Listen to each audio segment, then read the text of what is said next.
Hi, everyone. So I am Gabriella Taylor, and I'm downstairs in what I call my kitty room with a little guy here. He just got home from surgery. He's been in the hospital for a few days. So if you see him in his neck cone um, popping up here, that's what's happening on. Oh, is he moving around? There we go. This is Spiritus. So anyways, so today I want to tell you a story, and I'm going to share with you something that's deeply personal. Recently, I went through an experience that really pushed me to my limits physically, mentally, and emotionally. And to be honest, I've wrestled whether or not to open up about it publicly, but I do feel strong that it's important to speak out about these things. So, you know, the reality is so many of us have lived through hard things, challenges that we've gone through that have really left lasting imprints and marks on our brains that have shaped our nervous systems, our psyches, and these experiences affect how we move through the world. And too often we feel that we need to hide these things as if it's a sign of weakness. And so the truth is, what I found is yes, we can be highly capable, clear minded, and successful, and also still carry the effects of difficult experiences behind the scenes. And I feel that it's very important to bring light to these shadowy areas that there's a lot of stigma in our culture that tells us that we should be one way or another way and that we can't be both. I was just thinking of a mentor that I once had, a beloved mentor that I had for a number of years and still reach out to him when I need. And he had made a comment around how I wear my scars well, and that really stood with me. So if you're someone too that wears your scars well, that's very accomplished in the world, has a lot of responsibility, or has a big role that you play, or you're just someone that's very clear in who you are and you still struggle, I just want you to know that you're not alone. And really, my intention here by sharing what I went through is, my hope is to just be a drop in the ocean of releasing the shame that is so often surrounds mental health struggles and to remind you that you're not alone. We're all on this journey of life together. And by speaking up, we can begin changing the conversation around mental and emotional health and brain health from one that you're Du Bois, from one that is filled with shame to one that really honors the tender needs that all of us humans have to be seen, to be loved just as we are, and to be welcomed as we are. It reminds me of that song of that line of that Leonard Cohen song that there is a crack in everything, and that's where the light gets in. So, in this video, I'm going to be sharing exactly what happened and how I got through it. But for now, just really know that my intention here is to create connection, to invite deeper healing to all parts of ourselves that maybe struggle, and to really shift how we relate to our own and each other's well being. So, here we go. So last Wednesday morning, so here it is. Wednesday morning, I wake up and I pull back the curtains in my hotel room and I'm looking out the window and just like taking in the sight of this incredible autumnal hillside that's just stretching out before me. And there's this golden glow that's emanating from the birch and the aspen trees. They're like shimmering in the early morning sun and their leaves are just dancing, and there's this incredible crisp breeze, and I can see below that there's this valley of rich fall colors, and it's just like unfolding. I can just see this valley, just the horizon line as far as my eye could see of this unfolding of these beautiful fall colors, and everything just looks alive. The sunlight, I can feel the cool air, the vibrant hues, and it's just one of those rare mornings where the world, it's almost like it seems like it's glowing, as if nature itself is offering me a gift. And simultaneously, I'm also aware of, wow, I didn't sleep well. My head is pounding and I feel totally hungover, although I hadn't had a drop of alcohol. And it's like, it's like my body just felt deflated. Like all of the air went out of my tires, energetically. And instead, I'm just feeling vulnerable. I'm feeling tender. And the last thing that I want to do is to get out of bed. And I just was laying there, I got back into bed as I opened the drapes and I was just laying there. And it was almost like I was wincing when I was remembering what happened the day before. Like still the details were blurred. And to be honest, I barely even remembered how I made it to my hotel because what happened, 7 hours, 7 hours of what are called rolling panic attacks, one right after another. And here, me, my body, shaped by years of anxiety as part of how I experience complex PTSD, my body and my brain responding the only way that it knows under stress. My midbrain totally took over and it's like all of my frontal lobe reasoning just shut down. And I mean, over time, on one hand, like over time, I have this awareness. I've learned, yeah, I know this about myself. I've learned how to manage these episodes. I have a lot of understanding as to what's happening in my brain and my nervous system and what some of the key triggers are.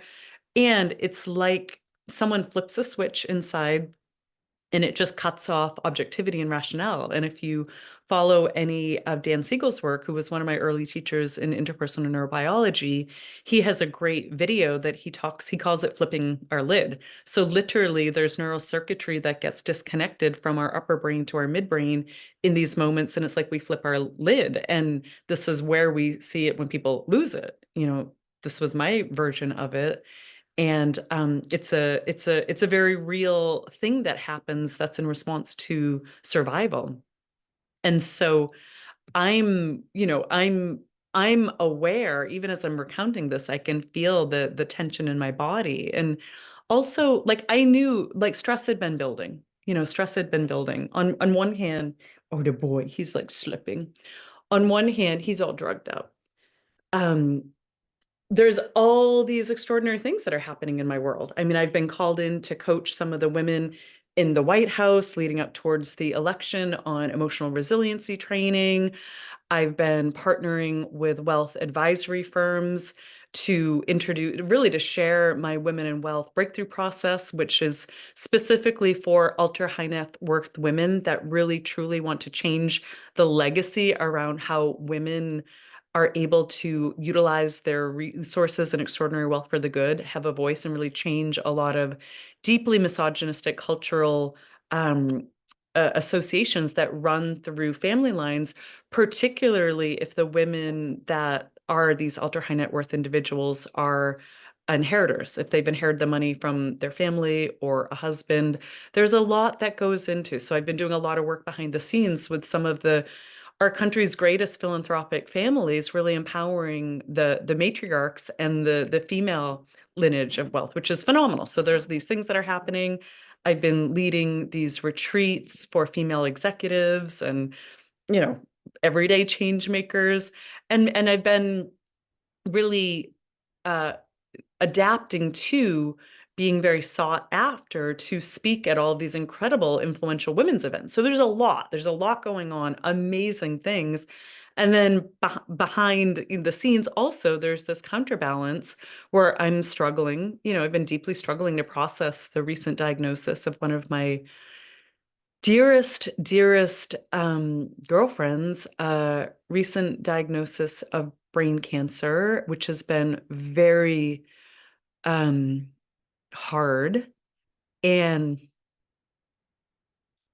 and then also both of my kitties, if you know me, you know that I am, that I pray to the altar of the divine feline. Both of my kitties have been going through, some pretty big health challenges, as evidenced by Spiritus here, who I was just sharing. We just picked him up after having surgery for an obstructed urinary tract. And so this is happening along with just me feeling the weight of responsibility of being the primary caregiver for my disabled brother, who's really, really going through some profound challenges right now. So I can feel I can feel I've been running on empty. I've had three shingles outbreaks in the past 3 months. I've had this like persistent chest pain and this pressure that I just can't shake. This pressure that just no matter what, it doesn't seem to abate. And so you know, on top of that, also having these relational challenges with my husband and my mom, who are two of my core support people, and both of whom I'm feeling disconnected from. So there's all this stress, good stress, challenging stress. And so I'm really struggling with these feelings of isolation. I'm feeling burdened by responsibilities and unsure who to turn to for emotional support beyond my therapist. And thank God for my therapist. But I could just feel like the loneliness creeping in, really the making the weight of all of it unbearable. And then, on the flight to Park City, everything unraveled and the panic hits. My heart's racing, my mind is spinning, intrusive thoughts, it's hard to breathe. And I can feel it's like I can feel my midbrain and my amygdala just start screaming like red alert, like flooding my system with panic.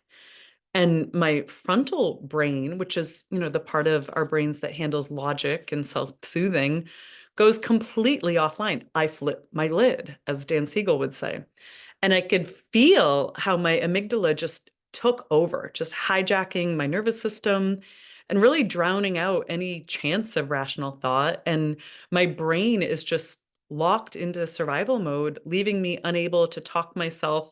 I had a girlfriend, we used to call it like talk myself off of the cliff. I wasn't able to reason with myself, resource myself, or calm down this storm that was like erupting inside. And then to make it a little worse, here I am sitting next to my beloved husband, who is British and with his adaptive tendency as a Brit, sometimes doesn't know what to do in these moments, so he ignores me, which is something that compounds, that amplifies the feeling of intensity, of desperation, and of aloneness. And as the panic attacks surge through my body, I can feel my body just flooding with adrenaline, flooding with cortisol, and really pushing my nervous system to its limits. Like our body can only handle so much of the secretion of extreme stress hormones. And so just feeling this constant activation of my HPA axis, which is the system that really controls my body's stress response, I can just feel that at this point, a few hours had been happening. I could just feel that it was just too much. And so my system crashes. And then I plunge into this deep dorsal vagal collapse, totally like I could feel the life draining out of me, going numb, immobilized. I couldn't really even feel or sense or even articulate myself anymore. It was like I was just drifting away. And this is what our body does as a last ditch effort to protect itself by shutting down, by going into this dorsal state of collapse. So here I am, I can't speak, can barely walk. My vision blurs, my vision starts to shut down. Hearing starts to shut down. It's like sounds fade as if I'm underwater. And I can, I have enough education and understanding of this um, to see that all of my bodily resources are being redeployed to what my body thinks is necessary to keep me alive. And hearing, sight, digestion, those are considered luxuries when our system feels that we are in a real survival threat. So my brain's ability to make sense of what was happening around me, I could just feel it like diminishing. And somehow I was able to stumble into a pitch black restroom and just collapsed on the floor, just sitting on the floor against the wall for hours, just frozen, just absolutely frozen, alone, and feeling like I was just drowning inside. And Eventually, somehow, I managed to reach into my bag. Hours have gone by, right? So I managed to reach into my bag and find, fish out my phone to text my mom, who was at home taking care of the kitties.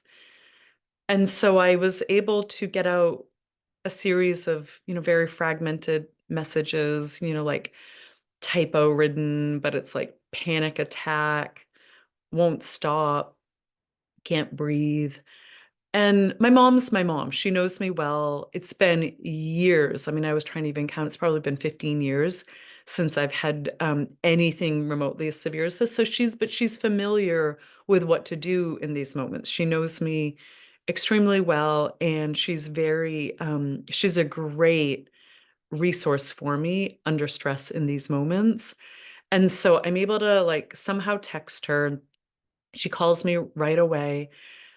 And I can barely even whisper. So I answer the phone, but I can't say anything because I'm just, I'm still stuck in this dorsal shutdown response. So, and the thing that I think is really important to remember is that when we hit the state, because our bodies go into such a distinct survival mode, it's really hard to speak or connect with others. And so, even when we're with other people that appear to be ignoring us, it's just good to remember that maybe their nervous system is pulling them into a shutdown state. What I'm speaking of is a more extreme version of it, but it's just good to remember that the dorsal state is when people feel unavailable to us or inaccessible. Sometimes it's because it's a physiological thing that's happening. It's not that they're wanting to shut us out, but that's aside for the point. So, what happens? So, mom calls, I answer the phone. And so, what does she do? She starts singing to me. She starts singing to me, and my mom's a singer. She starts singing to me folk songs, songs that she used to sing to me when I was a little girl, hymnals. And her voice is so soothing. It's reminding me that I'm not alone and it's going to be okay. So slowly, I can feel my nervous system respond. I could feel that my system was reaching out to her, to co-regulate with her nervous system and brain, to draw upon some of her stability to help me climb up my autonomic ladder. And so gradually, I could feel that my body, could begin to co-regulate with her and this was helping me climb out of that frozen state into a little bit more of an active one where I had some access to mobilizing energy. I was shifting into sympathetic, from dorsal up into sympathetic. And all of this, is happening in parts of my brain and body that don't respond to words or logic. And she stays with me the whole time. And eventually I was able to come back, into myself and regain my, cognitive capacity. I was able to kind of just talk through what was happening and I was able to come back. But I want to unpack a little bit more of what happened here. And I want to talk about co-regulation versus self-regulation and why my mom's presence and her singing worked so powerfully in the event that this could help you or someone that you know. It's like we live in a culture that is deeply, deeply wounded and, offering very few of us safe spaces you'd for us as humans to turn towards when we're struggling, like, by and large. Like, it's not we don't live in a culture that welcomes, um, or supports vulnerability. We get shamed for being needy, and because of this, we've adapted, particularly in the Western culture. I call it the Western feminine psyche. I do a lot of work with, but within the Western psyche, whether it's the feminine polarity or the masculine polarity in any of us humans, we've adapted men and women by sort of like priding ourselves on being able to be self-reliant. And the truth is we need each other. Dr. Stephen Porges, one of my early teachers in polyvagal theory, he's the founder of it.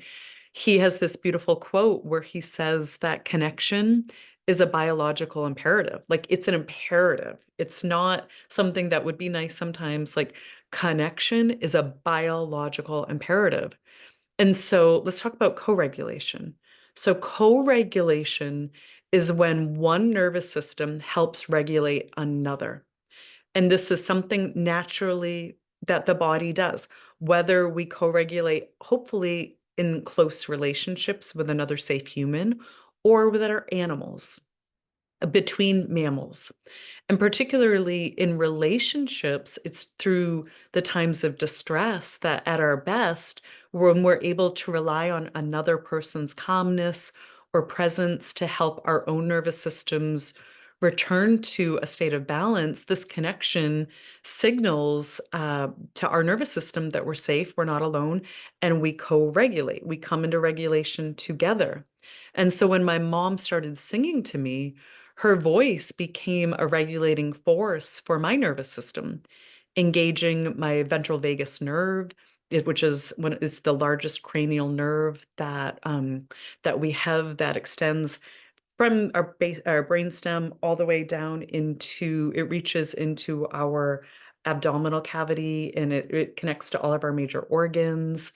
And so our ventral vagus system is the absolute key to feeling safe. And so during a panic attack, when my brain couldn't process, logic or anything, I couldn't even process language, it was through sound. Sound was something that the soothing cadence and rhythm of her voice, it's called vocal prosody. The sing song this frequency of her voice was able to signal to the part of my brain, although I was in a panic attack, it was able to signal to my brain that she was safe and that it was safe to come into connection together. And so self-regulation, on the other hand, is when we try to manage our emotional states alone, our mental state, our physiological states or emotional states, our mental states alone, which is something that our culture really strongly encourages. And I do believe it's because connection with other has not been safe for so long. We've had to overcorrect and become very overly independent and self-reliant in a way that really underneath it, so there's just so much of a sense of connection from ourselves and each other as being safe allies. So in with self-regulation, when we're reaching towards self-regulation, and I mean, let's face it, there's not always going to be someone there that's next to us. We need to learn how to self-regulate, but our bodies need co-regulation first to teach our bodies to self-regulate. It's not the other way around. We cannot self-regulate if there's not been enough co-regulation. And so, particularly in moments of intense distress, like a panic attack, like a shock trauma, or anything that's very dysregulating, self regulation is virtually impossible without help of another. It's the co regulation that is so powerful because it shows us. It not only does it show us that we don't have to face everything by ourselves, but it actually is what our bodies respond to help us access the capacity inside to face hard things, we need others to help us do this. And so singing, gentle, soothing, welcome touch, anything that really conveys this feeling of I'm with you, especially from someone that we trust, helps regulate the nervous system, helps us come into co-regulation. And so in these, these are the things that we need to really support us in reaching out to other to help our brains connect with something that we can't access on our own. And I get it. Like the idea, like there may be some of you out there that are like, oh, I don't even know. Like I'm married, but my partner's not a co-regulating resource, or I have friends, but I don't really feel emotionally safe, or we might really struggle with the challenge in finding someone who is a safe co-regulating resource because for so many of us, we've been hurt by people in one way or another, and we need people to help us heal. Yet the process of finding our way back into connection and trust with others, it can be lifelong. And because of this, I just feel it's such a good reminder to be very gentle with ourselves as we do our inner work towards learning how to engage in emotionally healthy relationships.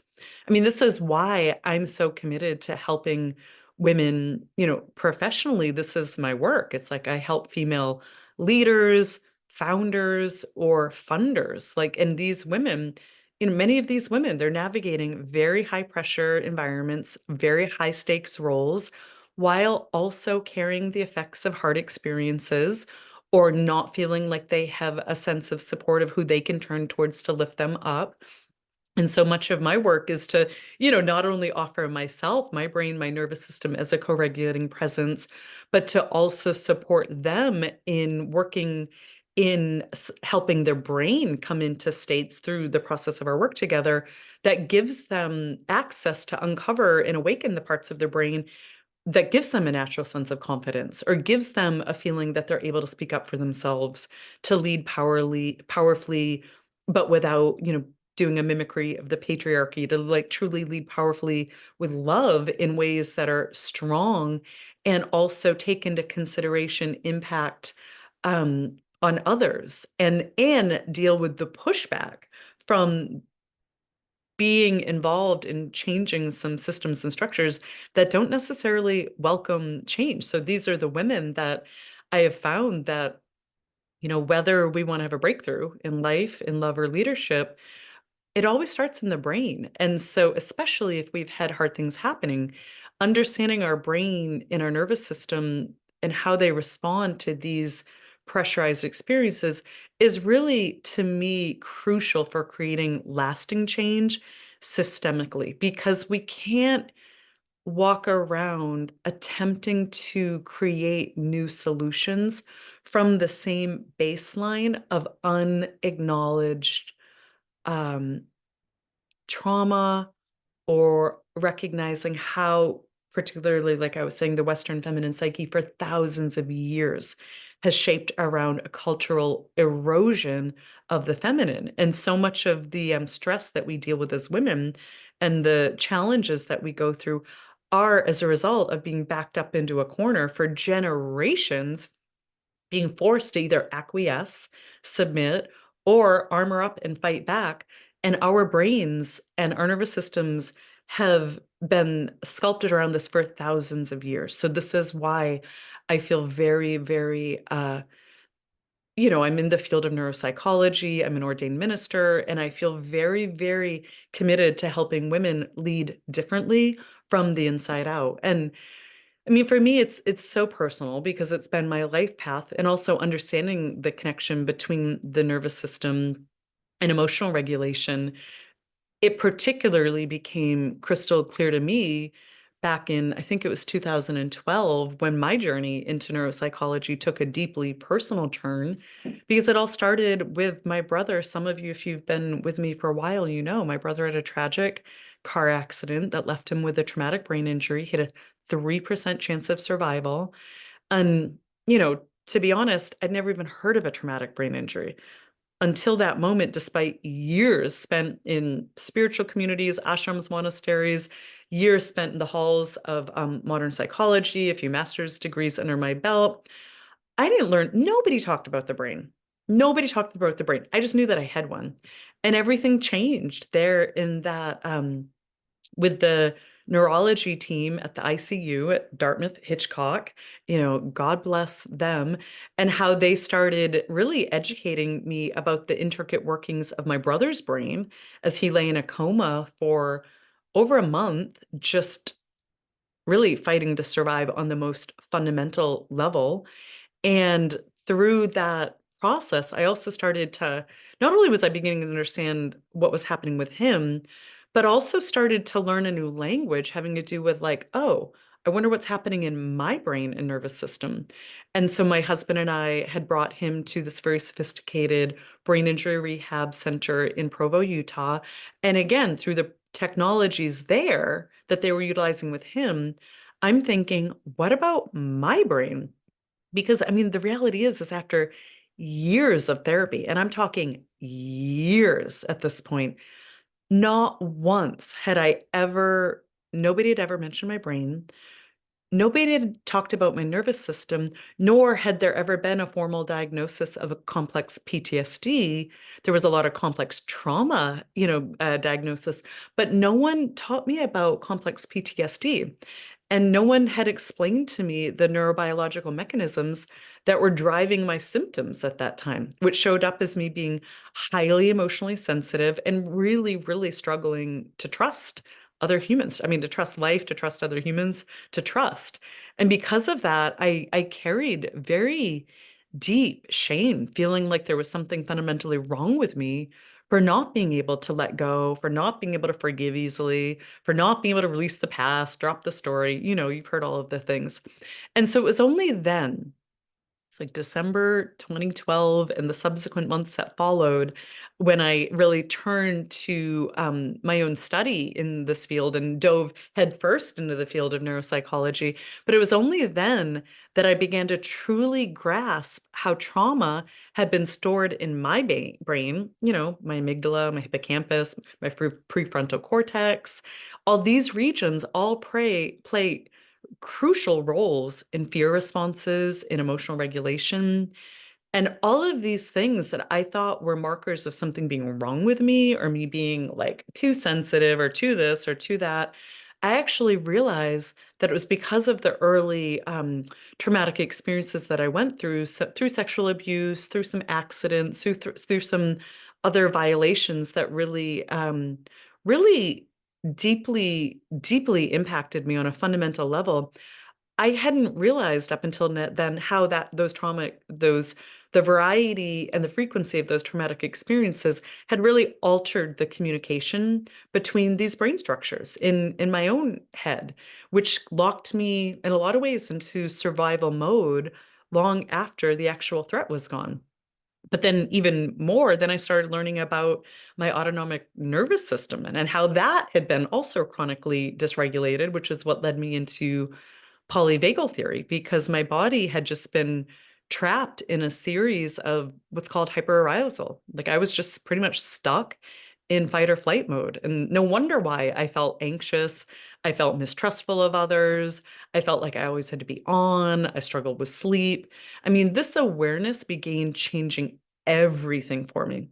And over the years of not only learning, I'm a lifelong seeker and learner of knowledge. So I've completed several advanced studies in the areas of relational neuroscience and interpersonal neurobiology and polyvagal theory, and it's ongoing. 12 years later, I'm still in trainings because it's the level of what we're discovering in science and how our physiology shapes our psychology, and to me, how that relates to our soul purpose and why we're here as a soul is so fascinating. It's so beautiful. And if we really learn how to speak the language of our brain, our psyche, and our soul, I feel that it helps us make sense of in a way that offers compassion.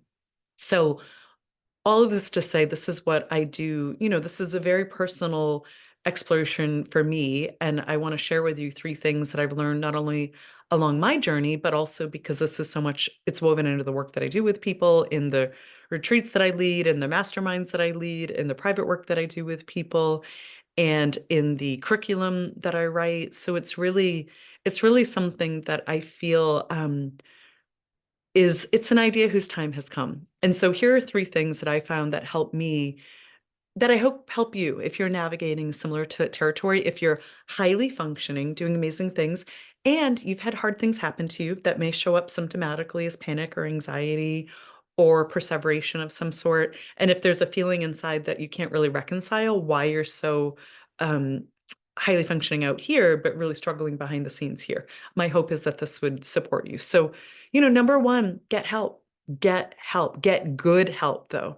Therapy, whether it's couples therapy or individual therapy. And I say good help. I mean, my prayer for everyone is to turn towards the therapeutic models that are being developed now that really layer neuroscience into them. Because there's a lot, when we think of when modern psychology was developed, it wasn't that long ago. And a lot of the models that have been around for the past 100 years, they're pretty antiquated. They have no sense of, the different distinctions in the brain. They're very conceptual and very thought-based. And they're also very patriarchal. This idea that we can control our reality, like there's a little controller that lives in our brain that can control everything. Yes, there is a part of their brain that has access to that. Yet, if we've had hard things happen to us, the part of their brain that holds the hard does not have a relationship with the controller of the brain. So get help, get therapy. There's so many progressive modalities that are coming out. IFS is a fantastic one, internal family systems, but there's so many progressive therapies that are coming out that really blend the science with modern psychology and create very, very effective transformation in the brain and so on and so forth. So because why therapy matters, good therapy matters, is when we're able to have that space for emotionally safe conversations. Some of us have never had those before. And when we're able to co-regulate with someone because their calm nervous systems, like I was saying before, helps us soothe ours, it also helps our brain create some new neural circuitry that really helps us start slowly, slowly to think in new ways, to see ourselves in new ways and see others in new ways. And this is where healing begins. It really does begin with other. And if you're in a relationship, get couples therapy, because here we are, 53% of us women have been sexually violated. Uh, 1 in 2 women have been domestic in situations of domestic violence. The statistics aren't as high for men, but they're pretty, they're pretty prevalent.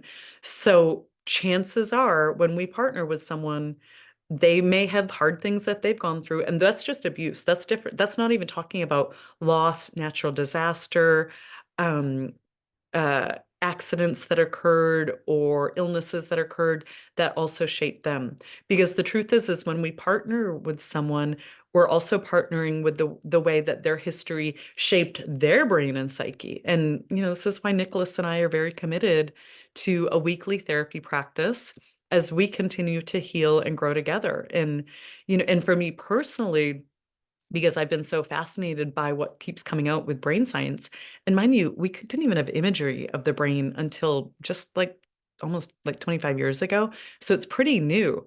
So personally, for this past year, I've always been in therapy. I always have coaches. I always have therapists, but I've been engaging in weekly, they're about 2.5 hour sessions every single Saturday, really focused on memory reconsolidation and restructuring things in my subcortical brain. And so it's been fascinating to watch from the inside out what's happening as I'm doing this very targeted therapy in my brainstem and in my midbrain. So get help, get help. Number two, learn about your brain and your nervous system. Deb Dana has some fantastic resources out there for befriending your nervous system. Because in this case, knowledge truly is power. When we understand our autonomic nervous system, when we understand our ventral vagal system and how it supports social connection and safety, it really can transform our approach to healing. Instead of walking around looking at ourselves as like, oh my God, what's wrong with me? Or looking at others and thinking like, what an a-hole. It's like, oh, they're just dysregulated. I'm just dysregulated. How do I help my brain and my nervous system regulate into more of a ventral vagal state of connection and well-being? And so discovering, inside of us, it's like, what helps us shift from one state to another? For me, this understanding continues to be so essential in not only helping resculpt my autonomic, 'cause remember what I said, my nervous system had been shaped by trauma and I'd been stuck in fight or flight mode for a lot of my life.